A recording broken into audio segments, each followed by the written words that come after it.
नमस्कार दोस्तों, स्वागत है आपका हमारे चैनल प्रयाग समाचार में। आज प्रयाग समाचार की टीम श्री पुजारी मानव सेवा एवं प्रकृति संस्थान के कार्यालय पे आ गई है, जहां के लोगों की क्षेत्र की बहुत सारी समस्याएं हैं जो अभी तक हल नहीं हुई है। आइए हम इनसे बात करते हैं, इनकी क्षेत्र की समस्याएं जानते हैं। क्या नाम है आपका? विकास समिति जी जी जी जी मैं कामेश्वर प्रसाद, अध्यक्ष पुजारी मानव सेवा एवं प्रकृति संसद संस्थान। देखिए, समस्याएं सिर्फ शांतिपुरम में नहीं है, पूरा राजापुर समस्याओं से ग्रस्त है। और सच पूछिए तो पूरे राजापुर का कायदे से विकास होने की जरूरत है। चाहे गली हो, मोहल्ला हो, छोटे छोटे मोहल्ले हैं, मेन सड़क ही समस्याग्रस्त है। तो कई तरह की समस्याएं हैं जिसको राजापुर में पूरा एकदम इस तरह से कार्य करना पड़ेगा कि राजापुर दिखाई पड़े। और कई जो मेन रोड की समस्या है वो अलग है, गली मोहल्ले की समस्या अलग है। मेन रोड में सब्जी वाले चलना दूभर कर दिए हैं और इतनी अनियमित रिक्शे चल रहे हैं और इतने बेढंग से, इतने बेतरतीब ढंग से, और उनके अंदर तो आपस में ही लड़ाई झगड़ा करते हैं, आपस में एक दूसरे से बढ़ने के होड़ में कहीं डीजे लगाए हैं, कहीं बजा रहे हैं। लोगों को चलना दूभर हो गया है, सड़क पर निकलना दूभर हो गया है और इस तरह से बाजार तो प्रभावित है ही, आम लोगों का जनजीवन व्यस्त है। और मैं तो निवेदन करूंगा प्रयागराज प्रशासन विभाग से, नगर निगम से मैं निवेदन करूंगा, अगर हमारी आवाज विधायक जी तक जाए तो ये आपकी पहली जिम्मेदारी है कि आप राजापुर का विकास सड़क के साथ, मोहल्ले के साथ, गलियों के साथ, तब जो है सड़क का विकास करें। और ये समस्याएं बहुत जटिल है, इस पर ध्यान देने की जरूरत है। जैसा कि अभी चुनाव के समय जो पार्षद आते हैं यहाँ पे बड़े बड़े वादे करते हैं, क्या चुनाव के बाद उन पार्षदों का अभी तक आना हुआ है आपके क्षेत्र में? पार्षद आते हैं, पार्षदों का कहना है कि हमारे पास बजट ही नहीं है। अब अगर बजट नहीं है तो ये जनता की जिम्मेदारी तो है नहीं। आप जनप्रतिनिधि हो, क्षेत्र का विकास करना आपका कार्य है, जनता थोड़ी करेगी। ये तो आपका कार्य है। आप कहाँ से बजट लाते हैं, कैसे क्या करते हैं, आम जनता को पता नहीं होता कि वो क्या करेगा। लेकिन हमारा क्षेत्रीय प्रतिनिधि जो जनप्रतिनिधि है, चाहे पार्षद हो, चाहे विधायक हो, चाहे हमारे महापौर जी हो, ये आप सबका कार्य है कि क्षेत्र का विकास हो और समुचित विकास हो। सिर्फ विकास के नाम पर विकास ना हो, एकदम अस्थायी तौर से और जो लोगों की मूलभूत जरूरतें हैं उसके साथ विकास होना चाहिए। गंगानगर जैसे इलाके में दिन प्रतिदिन कई मकान बनते जा रहे हैं। बाढ़ जैसी समस्याएं जब आती है, क्या सामना आप लोग को करना पड़ता है? हम लोगों को बहुत ही मुश्किलों का सामना करना पड़ता है। क्या हम लोग टैक्सेस के लिए इलाइबल हैं लेकिन सुविधाओं के लिए नहीं है? आज 2 साल से इस क्षेत्र में पानी नहीं आता। अगर आप मोटर चलाते रहिए, प्रयास करते रहिए, हो सकता है कभी आधा घंटा या 15 मिनट के लिए पानी पकड़ लेता नहीं। लोग रात रात भर जाते हैं पानी के लिए। सबसे बड़ी समस्या है पानी की। पानी मिले, और ये नालियां नहीं बनी है, पता चला सड़कें बनी है, और ये सीवर लाइन जब से बनी, नाली टूट फूट गई और ये मेन पानी का निकास होता नहीं, क्योंकि निचला इलाका तो ही है। अब ऊपर का पानी जब फोर्स करके आएगा, सड़क भरी रहेगी, कीचड़ रहेगा, और गाय भैंस तो जीना मुहाल हो गया है। पूरा गोबर गली के नाम से मशहूर हो गया सब। जबकि हमारे यहाँ महापौर जी भी आते, अभी हमारा कार्यक्रम हुआ था, महापौर जी आए, वो कीचड़ में घुस के आए। उन्होंने आश्वासन भी दिया कि हाँ, इस क्षेत्र का विकास होना चाहिए और जरूर निश्चित रूप से इस क्षेत्र का विकास होगा। और हम लोग कई बार मिले भी हैं, नगर आयुक्त जी से मिले हैं, हमने अपना निवेदन भी दिया, कई पत्रावली हम लोग दे चुके हैं, उसकी रिसीविंग भी हमारे पास है, लेकिन अभी तक कोई सुनवाई नहीं हो पाई। राजापुर से जब हम आते हैं तो शाम के समय बड़ा जाम का माहौल रहता है। क्या आपको नहीं लगता कि नगर निगम की ये जिम्मेदारी है कि जो भी फुटपाथ विक्रेता हैं उनको कहीं पर एक स्थायी जगह देनी चाहिए? बिल्कुल, नगर निगम की जिम्मेदारी है, प्रशासन की जिम्मेदारी है, पुलिस विभाग की भी जिम्मेदारी है। क्योंकि आम जन ठीक से रहे, आना जाना सुलभ हो। अगर अभी कोई बीमार हो जाए तो राजापुर में शाम को निकलना मुश्किल है। सुबह तो ये हालत हो, कभी कभी सुबह के टाइम भी ऐसा स्थिति बन जाती है बैटरी रिक्शा के कारण कि कोई बच्चे स्कूल नहीं पहुंच सकते। तो ये जिम्मेदारी नगर निगम के प्रशासन की सबकी है और सबको इस पर ध्यान देना चाहिए। जैसे अब जगह जगह चौड़ीकरण हो रहा है, जैसे अभी हम कीटगंज, मुट्ठीगंज कई जगह पे गए जहाँ पे चौड़ीकरण कराया है। राजापुर में चौड़ीकरण की कितनी जरूरत है? राजापुर में चौड़ीकरण हो ना हो अलग विषय है, पहले चौड़ीकरण के पहले ही जो फुटपाथ है उसको खाली कराया जाए, और जो सब्जी के ठेले लगते हैं, मैं कहता हूं अगर समुचित ढंग से विकास हो जाए तो चौड़ीकरण की आवश्यकता ही नहीं है राजापुर में। और ये जो सब्जी के ठेले हैं, पीछे कब्रिस्तान के पास चौड़ी सड़क है, इनको उधर कर दिया जाए और बैटरी रिक्शा पे अंकुश लगाया जाए। जगह जगह जो रोक देते हैं, बीच सड़क पर रोक देते हैं, 3-3 लाइन बना के चलते हैं, इन पे बहुत ही अंकुश लगाने की जरूरत है। और अगर इस तरह से किया जाएगा तो राजापुर भी बढ़िया से हो जाएगा, अच्छे से हो जाएगा। अब हम और भी समस्याओं पर आते हैं, जैसे कि बिजली की यहाँ पे भी काफ़ी समस्या रहती है पीछे, जैसे आए दिन बिजली कटती है, आए दिन कहीं पे तार गिरा, कहीं खंभे नहीं दुरुस्त है, इसके लिए क्या कहेंगे? बिल्कुल, पहले बहुत समस्या थी बिजली की, तो हमारी संस्था है शांतिपुरम विकास समिति, हम लोग अपनी संस्था के माध्यम से इस पूरे तार को पूरा सारी व्यवस्था कराए। ट्रांसफार्मर भी हमारी कॉलोनी में अलग से लगा हुआ है। बिजली के जर्जर तार हैं। अभी एक बार हुआ एप्लीकेशन देने के लिए, खंभा नीचे से जर्जर हो गया था, तो हम एसडीओ साहब को एप्लीकेशन देने गए थे। अब उन्होंने कहा कि वहां आगे जाइए, वहां जाइए। हमने कहा ठीक है, आप अगर कोई घटना घटती तो आपकी जिम्मेदारी है। तो नीचे से कुछ खंभे ठीक किए गए, 1-2 खंभे और जर्जर होकर गिर गए थे।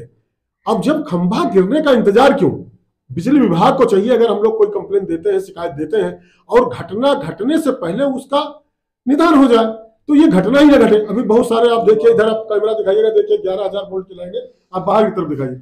क्या ये घटना घटने का इंतजार है? क्या इन सबका वायर ठीक नहीं किया जाना चाहिए? वो भी हाई टेंशन लाइन है, ये कभी भी खतरनाक हो सकती है, और एकदम नीचे है, 10 फीट की लगभग ऊंचाई होगी। तो बिजली विभाग को भी ध्यान देना चाहिए कि ये सब चीजें जो जनहित से जुड़े हैं, जो मानव जीवन को खतरे में डाल सकती है, उस पर तो बिल्कुल ध्यान देना चाहिए। कई जगह अभी हमने देखा है कि कई गलियां बन चुकी है, पर जो बनाने का तरीका उनका बहुत ही घटिया तरीके से है, क्या कहेंगे इस पे? बिल्कुल, कई बार ऐसे कई सड़क के ऊपर जो बनी हुई सड़कें हैं उनके ऊपर निर्माण नहीं होना चाहिए। कायदे से अगर पुरानी सोलिंग कहीं है तो उसको उखाड़ना चाहिए और सही ढंग से उस पर निर्माण होना चाहिए। गुणवत्ता से कोई समझौता नहीं होना चाहिए, मेरा यह कहना है। चाहे जो भी हमारे बंधु भाई हो, जो भी निर्माण करें या जो निर्माण कार्य हो, उनकी गुणवत्ता से बिल्कुल समझौता नहीं होना चाहिए। और मैं तो एक आपके चैनल के माध्यम से एक बात कहना चाहता हूँ, कहीं भी निर्माण होने से पहले जितने विभाग हैं, चाहे वो जल निगम के हो, चाहे बिजली विभाग के हो, या जो और भी हैं जो वायर वगैरह ले जाते हैं, इन सबको आपस में बैठ के एक बार ऐसा कार्य करना चाहिए कि सड़क बने और तुरंत उखड़े ना। कई बार ऐसा होता है, सड़क बन रही है, शाम को सड़क बन रही, सवेरे उसको खोदना चालू कर दिए। तो एक सामंजस्य बैठना चाहिए और समुचित ढंग से निर्माण होना चाहिए कि वो निर्माण को जल्दी आवश्यकता ही ना पड़े कि उसको फिर से उखाड़े। वही शांतिपुरम विकास समिति के अध्यक्ष श्री बाल गोविंद जी ने भी हमें अपनी क्षेत्र की समस्याओं से अवगत कराया और बताया कि किस तरह से उन्हें आए दिन परेशानियों का सामना करना पड़ रहा है। समस्याएं तो हमारी बहुत हैं, उसका निदान भी हम लोग अपने माध्यम से थोड़ा बहुत किए हैं, लेकिन ना तो मेरे पास बजट है, बजट गवर्नमेंट देगी। हम नगर निगम में चक्कर मार रहे हैं, अपने पार्षद से मिल रहे हैं और माननीय विधायक जी से संपर्क कर रहे हैं, मेयर से भी संपर्क कर रहे हैं, लेकिन समस्याओं का निदान हमारा नहीं हो पा रहा है। हम कई बार अपने मेयर से मिल चुके हैं, मेयर ने आश्वासन दिया, लेकिन अभी तक कोई कार्य नहीं हुआ है। मतलब अभी तक आपका कोई काम नहीं किया, सिर्फ आश्वासन ही दिया नहीं, सिर्फ आश्वासन मिला है आपको, कोई कार्य भी नहीं हुआ है।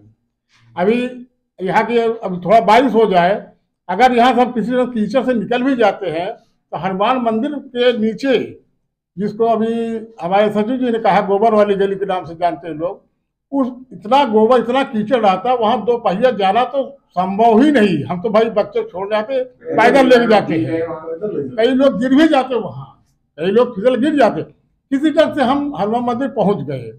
अगर शाम हुई तो वहां इतने ठेले लगे रहते हैं, ये सब्जी वाले हैं, 2 तो सब्जी वाले पकड़ के रखते हैं, बसता है 7-8 फीट रोड। अगर 2 गाड़ियां 4 पहिया आ गई, हमको आधे घंटा लग जाता है ट्रैफिक चौराहा पहुंचने में। ये हमारी सबसे बड़ी समस्या है। जैसे अभी हमारे सचिव जी ने कहा, हम ये नहीं चौड़ीकरण नहीं चाहते, हम चाहते चौड़ीकरण हो, क्योंकि जो पश्चिम तरफ जितनी दुकानें हैं उन्होंने अपना तोड़ के पीछे कर लिया है। लेकिन हनुमान मंदिर से अगर पूरा तरफ बढ़ते हैं, निशान लगाया गया है, ना तो उसको नगर निगम कोई कार्रवाई कर, ना कोई कार्रवाई कर रहा है, ना विभाग ही उस पर ध्यान दे रहा। कोई विभाग, चाहे शासन हो चाहे प्रशासन, जो भी, कोई ध्यान नहीं दे रहा है। अभी कुछ दिन पहले एक मैडम आई थी, थाना अध्यक्ष, डंडा पीट पीट के जितने सब्जी वाले सब एक किनारे लगवाती थी वो काफी लोगों को उससे सफलता मिली और काफी लोग उससे जागरूक हुए और लोगों को फायदा भी मिला है। शासन का कहना है कि हम चौड़ीकरण करना चाहते पर वहाँ के लोग करने नहीं दे रहे, रोक लगा रहे हैं। ये तो प्रशासन है और शासन की जिम्मेदारी है ना। जब अभी जो हमारे हाईवे रोडें बन रही है वहां पर मंदिर तोड़े गए, मस्जिद तोड़े गए, शासन तुड़वाया, वहां पर कोई ऑब्जेक्शन है तो यहाँ क्यों ऑब्जेक्शन हो रहा है? तो इसलिए प्रशासन को, नगर निगम को टाइट होना चाहिए। लेकिन आदमी को समस्या का समाधान तो प्रशासन ही कर सकता है ना, हम लोग तो नहीं कर सकते ना। हम किसी लड़ाई झगड़ा नहीं कर सकते। हम लोग कहीं बाहर से आके यहाँ बसे हुए हैं और यहाँ की मूलभूत समस्याएं अभी माइक लेकर बाहर चलिए आप दिखाते हैं हम, सड़क पर इतना पानी भर जाता है, सामने कूड़ा देखिए, एक आदमी यहाँ लगा हुआ है कूड़ा साफ करने वाला, हफ्ते में बेचारा एक दिन आता, कितना सफाई करेगा वो? एक बार कैमरा मैन को आप दिखाइए, वहां दिखाइए कितना कूड़ा लगा हुआ है। किस कीचड़ में हम लोग घुस के चल रहे हैं, कैसे जीवित है कैसे नहीं जीना, इस पर प्रशासन कोई ध्यान नहीं दे रहा है। पर रोड की तरफ प्रशासन का भी ज्यादा ध्यान नहीं है, पर अंदर भी नहीं आते हैं नगर निगम के कोई कर्मचारी। नहीं, कोई अंदर के एक कर्मचारी आता सफाई करने वाला, लेकिन आपको अगर 1 किलोमीटर दे दिया सफाई कर, कितनी दूर पहुंचेगा वो? कहीं पहुंचता है या कहीं नहीं पहुंचता है, आज भी बीमार हो जाता है। अगर नगर निगम के पास आदमी नहीं है तो वैकेंसी निकाले और आदमी भरो। जब आप इतना पैसा खर्च कर सकते हैं, इतना पैसा आप खर्च कर सकते हैं तो भाई लेबर आप रख सकते हैं और कम से कम बेरोजगारी भी खत्म होगी ना। क्या आपने अपनी समस्या आपके पार्षद, एरिया के पार्षद को बताई है? हाँ बिल्कुल पता है। क्या कहना है उनका? पार्षद कहते हैं कि हमारे पास बजट नहीं रहता है, हम निर्दलीय जीते इसलिए हमको बजट नहीं मिल रहा है। जबकि पेपर बता रहा है हर पार्षद को इतना इतना बजट अलॉट कर दिया गया है। लेकिन एक पार्षद को अगर मान लेते हम 20 लाख रुपया दे दिया गया या 50 लाख, हम करोड़ मान लेते हैं, राजापुर इतना बड़ा क्षेत्र, 1 करोड़ में कितनी गली का निवारण वो कर सकता है, उसकी भी एक समस्या है। तो इसके लिए आप किसको जिम्मेदार मानते हैं?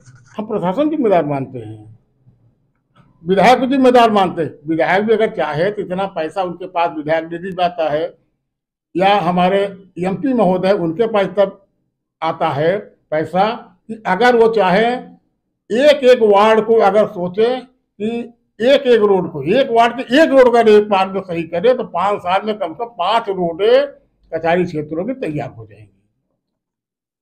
जैसा कि विधायक के बारे में बात है, विधायक का आना क्या होता है चुनाव के बाद? हाँ, विधायक जी आते हैं आश्वासन दे चले जाते हैं। उनको कई बार बुलाया भी गया है, हमने अभी हमारे सचिव जी ने कहा भी, उनको कई बार ज्ञापन भी दे चुके हैं, लेकिन अभी तक आश्वासन दे चले जाते, लेकिन अभी तक कोई भी कार्रवाई उन्होंने नहीं किया है। क्या आपकी समिति ने अभी तक क्या किया है इस पर? हमारी समिति तो बहुत कार्य किया है। अगर हमारी समिति ना होती शायद यहाँ वो तो थे ही नहीं। हम लोग बल्ली गाड़ते थे, बल्ली गाड़ में के वहां से केबिल लाते थे, यहाँ से आधा किलोमीटर या 1.25 किलोमीटर दूर से हम लोग लाते थे केबिल को। एक एक बल्ली पर कब तक 50 केबिल लटकी रहती थी, वो हमारी समिति की देन है। हाई टेंशन लाइन लाए हैं और यहाँ ट्रांसफार्मर लगवाए हैं, आज काफी हद तक सुधार बिजली का हो गया है। अच्छा, अभी आपके हिसाब से और कितना विकास चाहिए राजापुर को? कितने % अभी पीछे हैं हम लोग? देखिए, राजापुर की पूरी बात करें तो बहुत पीछे है। अगर हम अपने ही खास मोहल्ले की बात करते हैं तो यहाँ तो बहुत ही समस्याएं हैं। ये सड़क है, नाली है, ये समस्याएं हैं। अगर पूरे राजापुर की बात करते हैं तो राजापुर की, जिसे अभी हमने बताया गोबर वाली गली, भैंसे आवारा छूटी है, कभी कभी एक भैंस दूसरे मारती है, उस सामने वाली गाड़ी में जाकर लड़ जाता है, गाड़ी गिर जाती है, वो चोटिल हो जाता है। उस पर भी नगर निगम को अंकुश लगाना चाहिए। जबकि नगर निगम बार बार चिल्ला रहा है कि आवारा पशुओं पर हम कसौटी कस रहे हैं, लेकिन हमको कहीं नहीं दिखाई पड़ रहा है। भाई इनको एक जगह दी जाए या ये अपना एक तबेला अलग से खोल के रखे कि सड़कों पर न घूमे। अभी आप कभी राजापुर में दोपहर बाहर निकलिए, देखिए 4 गाय भैंस तो सड़क में बैठी रहेगी, आदमी बचा के चला जाता है, लेकिन चप्पे वाला हाथ दे रहा तो कौन देखा कि अच्छा आदमी रह जाके ठोक देगा गाय या भाई जो गिरे, तब जा बेचारा गाड़ी निकाल पाओ। यही स्थिति यहाँ की है। पुलिस प्रशासन का जाम को लेकर क्या महत्व रहा है? उसी पर कोई काम नहीं करती। इस पर कोई उनका मतलब कहीं से विरोध ही नहीं है पुलिस का। पर अभी आने वाले व्यापार मंडल जो राजापुर का है कई मीटिंग्स कर रहा है और उसमें आश्वासन भी दिया जा रहा है कि हाँ हम इस पर कार्रवाई करेंगे। तो आश्वासन देना देखिए अलग चीज है, कार्रवाई करना अलग चीज है। आश्वासन तो हम भी दे देते हैं, चलो भाई हम ये कर देते, क्या हम उस पर कार्रवाई कर सकते उस योजना को? कार्य करना आवश्यक होता है, आश्वासन देना अलग चीज है। तो ये थे हमारे साथ संस्था के संस्थापक अध्यक्ष श्री के.पी. मिश्रा जी, जिन्होंने साफ कहा है कि अब आश्वासन से नहीं सिर्फ कार्रवाई से काम चलेगा। कैमरामैन सैफ अली खान के साथ मैं प्रतीक कुमार, प्रयाग समाचार।